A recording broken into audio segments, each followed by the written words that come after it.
Perkenalkan, saya Putih Dinanti dari jurusan Ilmu Perpustakaan.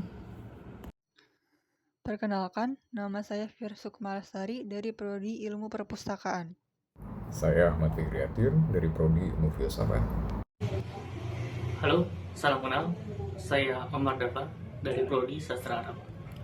Perkenalkan, nama saya Adrian Muhammad Santoso dari Prodi Sastra Jerman. Halo, perkenalkan saya Demita Dagelengka dari Prodi Sastra Belanda. Perkenalkan, saya Aisyah Mercedes dari Prodi Sastra Jerman. Baru-baru ini ada yang sedang ramai diperbincangkan tentang beredarnya materi-materi bimbel premium di publik yang sebelumnya hanya dapat diakses member resmi, kini tersebar bebas. Dalam hitungan jam, materi eksklusif yang seharusnya menjadi keunggulan kompetitif bagi segelintir pelajar tiba-tiba menjadi milik publik.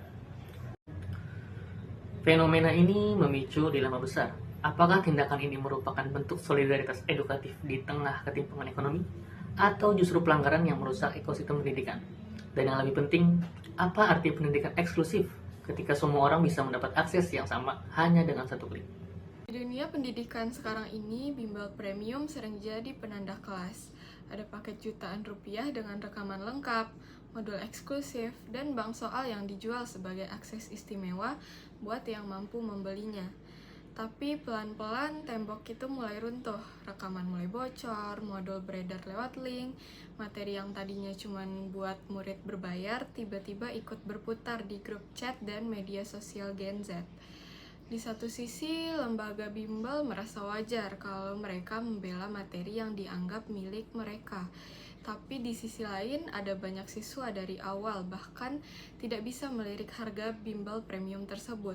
Dan akses tidak resmi ini jadi satu-satunya cara mereka buat ikutan bersaing.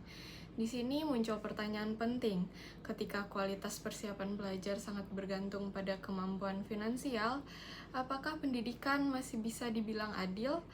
Dan ketika materi premium mulai bisa diakses lebih luas, apakah itu bentuk pemerataan atau justru menyingkap betapa eksklusif dan timpangnya pendidikan untuk Gen Z selama ini? Isu utama yang sedang menjadi perbincangan adalah penyebaran dan penjualan materi atau soal bimbel premium, khususnya intens secara ilegal melalui media sosial dan platform digital lainnya. Materi yang seharusnya bersifat eksklusif bagi siswa yang membayar secara resmi, kini dapat diperoleh dengan mudah hanya melalui media sosial. Bahkan dengan harga yang jauh lebih murah, fenomena ini memicu perdebatan besar. Di satu sisi, banyak pihak menilai tindakan tersebut sebagai pelanggaran hak cipta yang merugikan lembaga dan tenaga pengajar yang telah bekerja keras menyusun materi. Mereka yang sudah membayar mahal merasa dirugikan karena hak eksklusif yang mereka dapatkan menjadi tidak lagi bernilai. Namun, di sisi lain, ada juga pandangan yang melihat bahwa mahalnya biaya bimbel premium menciptakan ketimpangan akses pendidikan. Penyebaran materi secara tidak resmi dianggap sebagai bentuk perlawanan terhadap sistem pendidikan yang semakin kapitalistik, di mana pengetahuan menjadi aset yang hanya bisa dibeli oleh mereka yang mampu. Dengan demikian, inti masalahnya bukan sekedar soal materi bocor atau tidak, tetapi tentang benturan antara hak cipta dan etika belajar dengan isu kesetaraan dan keadilan akses pendidikan di Indonesia. Penyebaran materi bimbel premium secara ilegal telah menimbulkan berbagai perdebatan. Fenomena ini mencerminkan beberapa isu penting, mulai dari pelanggaran hak cipta hingga ketidaksetaraan akses pendidikan. Mari kita bahas 3 argumen utama terkait masalah ini. Kita masuk ke argumen pertama, yaitu pelanggaran hak cipta dan etika. Kenapa? Pertama, kita harus membahas tentang pelanggaran hak cipta yang terjadi akibat penyebaran materi bimbel secara ilegal. Soal-soal yang disusun oleh lembaga bimbel seperti Inten bukanlah sekedar materi biasa. Mereka itu adalah hasil dari kerja keras para guru dan tim penyusun yang menginvestasikan waktu dan tenaga untuk menyusun soal-soal berkualitas. Penyebaran materi tanpa izin, baik itu dengan tujuan komersial atau tidak, jelas melanggar hak cipta. Selain itu, tindakan ini juga mengabaikan etika karena merugikan pihak-pihak yang telah bekerja keras menciptakan materi tersebut.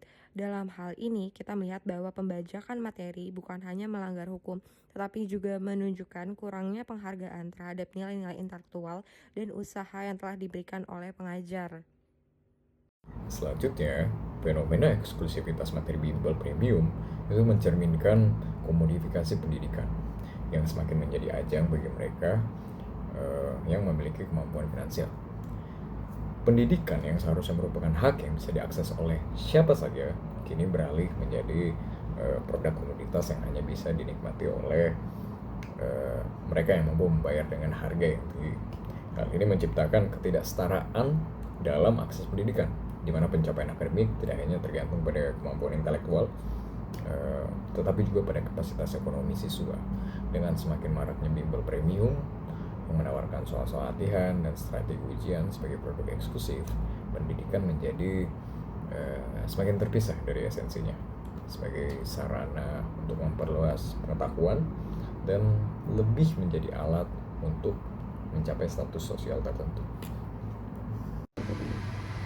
Fenomena materi bimbel premium di kalangan Gen Z sebenarnya menunjukkan benturan antara budaya Indonesia yang suka berbagi dan sistem pendidikan yang makin kaya seperti bisnis. Dalam ilmu budaya, pengetahuan itu dianggap sebagai sesuatu yang seharusnya bisa dimiliki oleh semua orang. Dulu kita terbiasa belajar bareng, saling pinjam catatan, dan teman-teman mikir catatan ataupun soal uang di bagian dari budaya komunal kita. Tapi sekarang banyak sekali bimbel premium seperti memberi materi khusus dan hanya bisa diakses kalau bayar mahal. Dari sudut pandang budaya, ini adalah contoh bagaimana pengetahuan berubah menjadi komoditas sesuatu yang diperjualbelikan. Akibatnya muncul perasaan bahwa yang punya uang bisa belajar lebih baik, sementara yang tidak mampu yang jadi merasa tertinggal. Dalam ilmu budaya, situasi ini juga bisa dilihat sebagai pembentukan model budaya baru. Anak-anak yang punya akses bimbel premium dianggap lebih pintar atau lebih siap, bukan karena mereka lebih rajin, tetapi karena dia mampu. Ini akhirnya menciptakan jarak sosial antara pelajar, padahal seharusnya pendidikan menjadi ruang untuk menyatukan.